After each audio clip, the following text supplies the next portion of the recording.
Welcome to the Windows Computer and Technology channel. And, the big tech companies need to abide by new rules, and the European Union, since they have passed the Digital Management Act. And that means open up and show that there's more choices out there than just what companies were pushing right now. One company that's being pushed to do more is Apple, and Apple has started to open up. It now has to display this on iPhones and, of course, iPads in the European Union now. Choose your favorite browser, and you, of course, will have in there Safari, which is the standard most Apple users have and use. But there's new choices, and now it's official that and every time you have a new device, you'll get this page, which is going to ask you to choose your browser. So this picture comes from Brave, which is a privacy-centered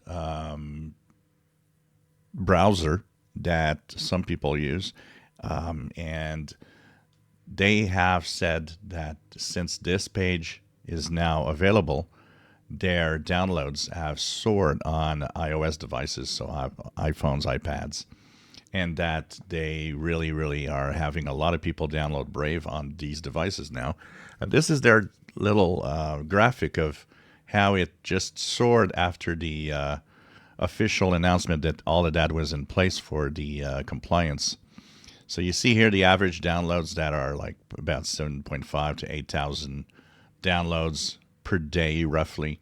But look at starting just after March the 3rd, for more precisely March 6th, look at how it soars to more than 11,000 downloads daily. So definitely this is something interesting. It is interesting because it shows users there's more choices than what companies are actually making you use. You know, if it's like if Microsoft would just make sure that you can never see anything else in Microsoft Edge. It's working in part for that, but unfortunately for them, on PCs, most people know that Google Chrome exists. But it's not always the case, and Apple was one where a lot of people didn't really know necessarily that there's other browsers than Safari. So these new DMA compliance will open up the market for a lot of things, including new browsers that might now be used in devices like iPhones and iPads. Microsoft also said yesterday that they are fully compliant with the DMA and the European Union, meaning in the European Union you can uninstall almost any apps that you don't want that Microsoft provides on your Windows machine, including Microsoft Edge. And so I think this is going to make some people happy.